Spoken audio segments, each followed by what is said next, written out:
Allahumma salli ala Muhammad.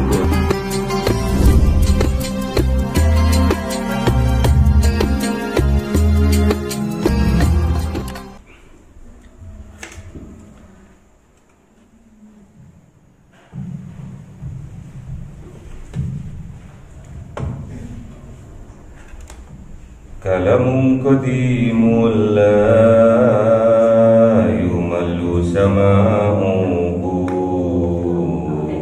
tanazzaha an qawli wa fi'li wa niyati bihi astafi min kulli da'i wa nuruhu dalilul liqalbi inda jahli wa hayrati fa ya rabbi matini bi sirri hurufihi wa nawwir bihi sam'i wa qalbi wa muklati wa habli bihi fathan wa ilma wa hikmatan wa anis bihi ya Rabbi fil qabri wa sati wa salli wa sallim kulla yawmi wa laylatin ala man bihi rahmanu yaqbalu taubati wa ali wa ashabi kiramin a'immatin bihim yaghfirul ghaffaru dhanbi wa zallati. A'udzu billahi minasy syaithanir rajim. Bismillahirrahmanirrahim. Al-Ma'un.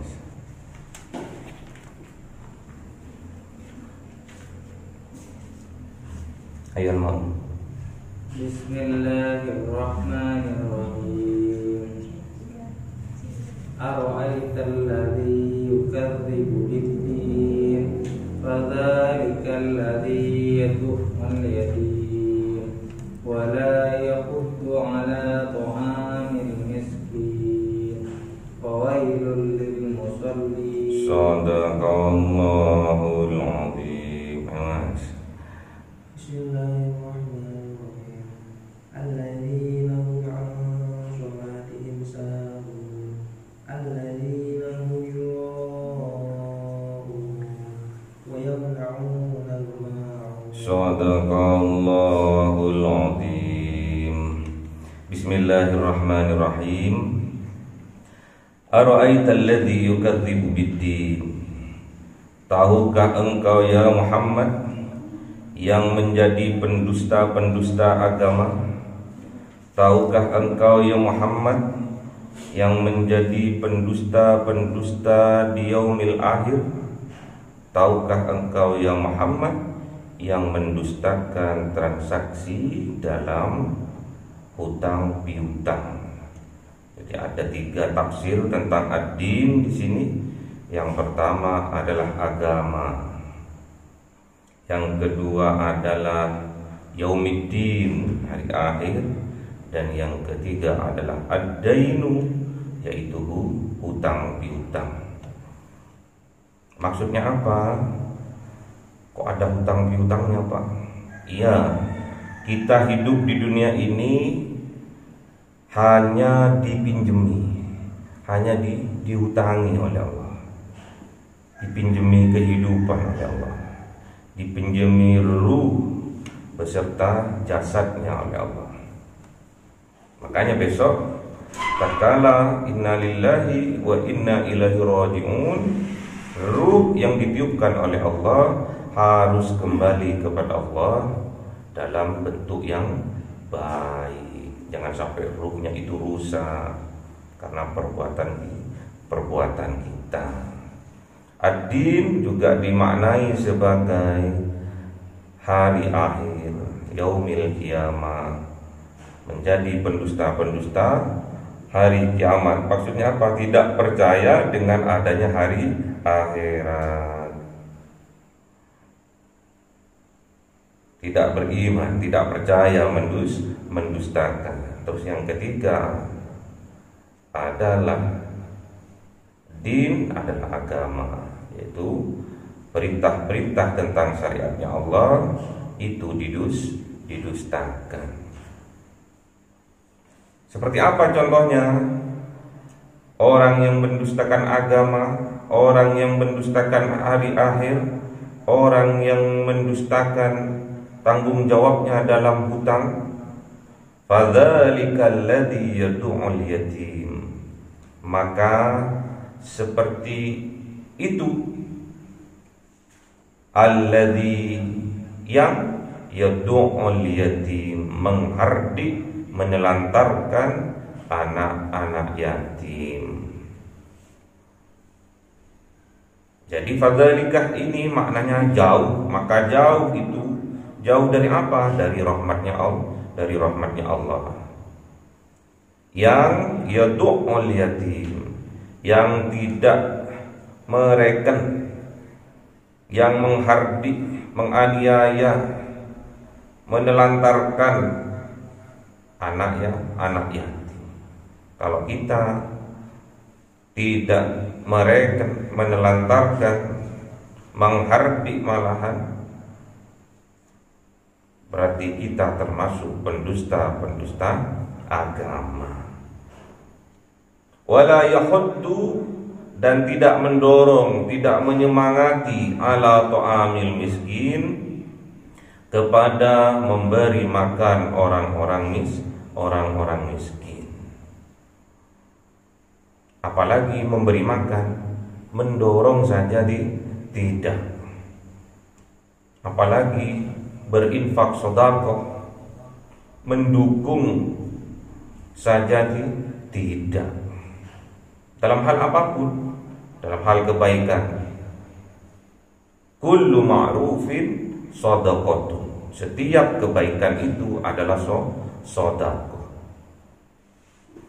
Berkaitan dengan anak yatim, kita oleh Allah digolongkan kepada orang-orang pendusta agama apabila kita menelantarkan anak yatim. Enggak pernah terlintas di benak kita untuk membantu anak-anak yatim. Bayangkan seandainya anak yatim itu adalah kita sebagai anak yatim. Bayangkan tatkala anak-anak yang lain mempunyai ayah dan ibu, kita tidak punya.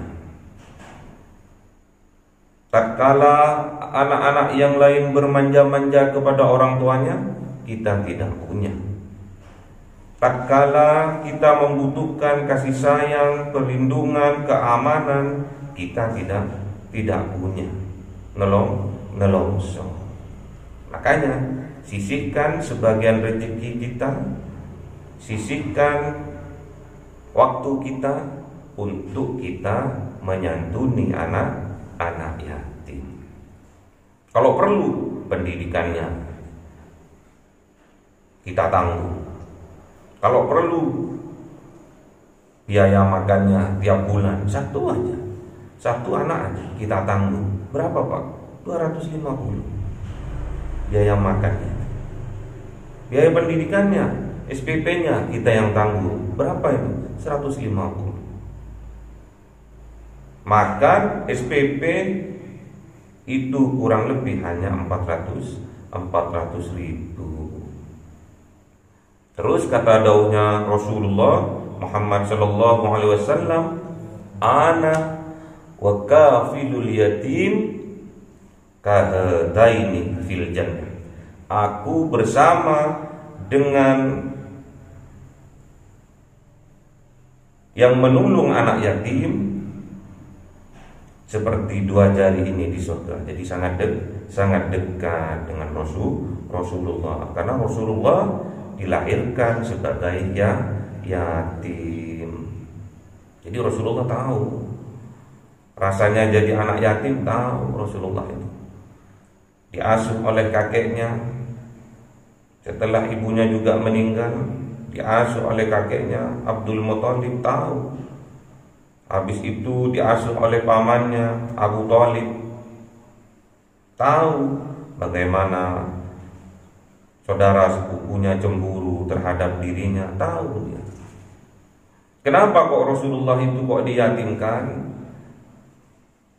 Biar agar Rasulullah itu tidak tergantung kepada siapa-siapapun, terutama kepada orang tuanya. Inilah cara Allah mendidik Rasulullah dengan cara dia diyatimkan oleh Allah. Kenapa kok Rasulullah diyatimkan oleh Allah? Agar apabila Rasulullah membutuhkan bantuan, membutuhkan pertolongan, yang dipanggil bukan ya abi, bukan. Namun yang akan dipanggil oleh Rasulullah adalah ya Rabbi. Wala yahuddu ala tu'amil miskin, dan tidak mendorong, tidak menyemangati, tidak memotivasi ala tu'amil miskin, kepada memberi makan orang-orang yang miskin, siapapun itu, yang jauh apalagi yang dekat. Ngapain kita itu membantu orang yang jauh nun di sana, sedangkan tetangga kita sendiri ada yang kelaparan. Duh, masa apa ada. Walaupun rumahnya gedung, tembok perumahan, bagus rumahnya secara kasat mata, namun karena dia seorang janda yang ditinggal oleh suaminya, kehidupannya carut marut. Dia itu hidupnya hanya mengumpulkan aqua gelas yang bekas, terus diguntingnya, terus dijualnya per kilo. Satu sak itu hanya dapat 8.000 rupiah. Jadi ya, kita itu harus peka terhadap sosial. Kita harus peka terhadap tetangga-tetangga kita yang terdekat, sampai yang terjauh. Kita harus peka. Kata Rasulullah Muhammad SAW yang berkaitan dengan memberi makan kepada orang miskin, memberi makan kepada orang yang kelaparan, laisal mu'min alladhi yasba wa jaruhu ja'un ila jambi. Kata Rasulullah, tidaklah sempurna iman seseorang apabila dirinya kenyang sedangkan tetangganya kelaparan, sampai ila jambi, sampai lambungnya itu terluka. Maksudnya apa? Sampai kena emah, sampai kena busung lapar. Tidak sempurna iman seseorang apabila dirinya kenyang sedangkan tetangganya kelaparan, bahkan sampai busung lapar. Fawailul lil musallin, maka celakalah orang yang sholat. Orang yang sholat aja celaka. Kenapa kok orang yang sholat ini celaka? Karena sholatnya tidak membekas di dalam jiwanya. Karena sholatnya tidak berpengaruh terhadap kehidupannya. Celaka orang yang sholat yang seperti itu. Karena sholatnya tidak membawa dia ingat kepada Allah. Celaka. Fawailul lil musallin. Wail ini bisa dimaknai adalah cekungan yang berada di dalam neraka jahannam, atau dimaknai celaka. Maka celaka bagi orang-orang yang sholat, yang tidak bisa sholatnya itu tanha anil fahsya'i wal munkar, kecelakaan. Siapa orang yang celaka ini? Yang tidak bisa sholatnya itu mencegah dari perbuatan keji dan mungkar. Alladzina hum an sholatihim sahun, yaitu orang-orang yang mereka atas sholat mereka sahun, lalai, tidak ingat kepada Allah. Di dalam sholat tidak pernah mengingat Allah, sedikit sekali untuk mengingat Allah, lalai dia.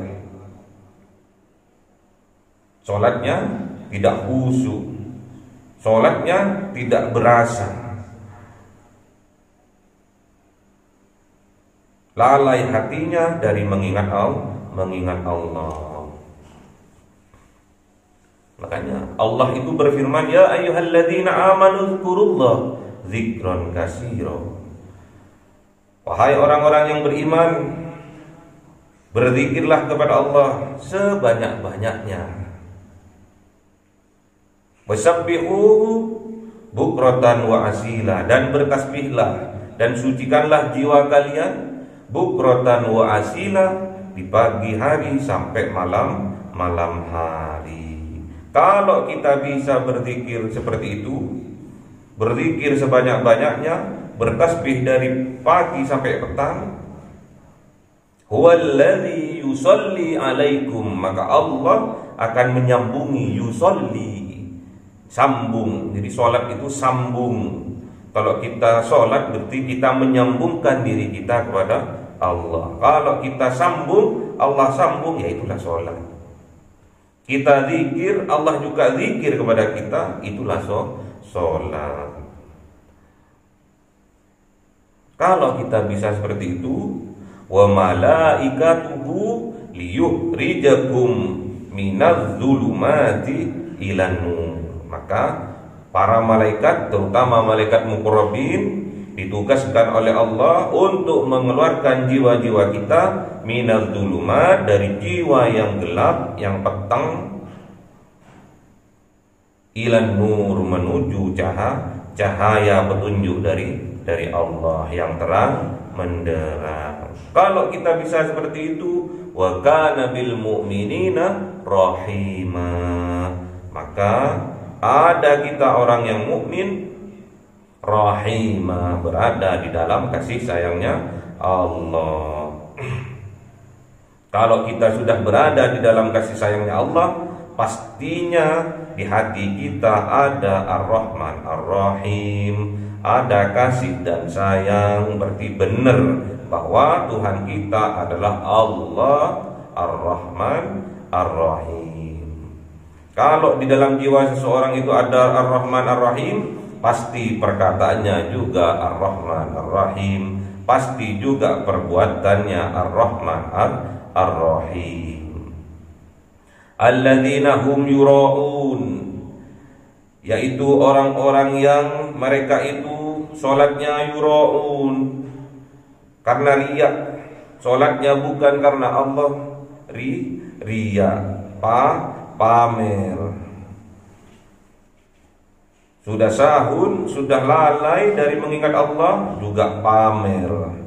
Niatnya bukan lillahi ta'ala, tidak sesuai dengan tuntunan Rasulullah. Wa yamna'unal ma'un, dan enggan untuk menolong. Menolong siapa? Menolong dirinya sendiri sudah enggan, apalagi menolong orang lain. Jadi kalau tidak ada Ar-Rahman Ar-Rahim di dalam jiwa kita, berarti Tuhan kita bukan Allah. Karena kalau Tuhan kita Allah, pastinya Ar-Rahman Ar-Rahim. Terus siapa Pak Tuhannya kalau bukan Allah? Hawa nafsu kita yang sering kita pertuhankan. Harus hati-hati, jangan sampai kita melakukan apapun, terutama dalam beribadah kepada Allah, niatnya bukan karena Allah, niatnya selain Allah. Alhamdulillah, semoga dijauhkan. Kalau tidak nanti kita terjerembab, terjerumus kepada kesyirikan. Makanya Allah bilang, wa yusabbihuhu bukratan wa asila. Kita harus bisa bertasbih, bisa mensucikan jiwa kita dari pagi sampai ke petang. Semoga kita diberi kekuatan oleh Allah, sehingga kita ditingkatkan keimanan kita oleh Allah. Khususnya pada bulan Ramadan ini, semoga kita mendapatkan mahkota ketakwaan dari Allah. Allahumma arhamna bil Qur'an waj'alhu lana imaman wa nuran wa hudan wa rahmah.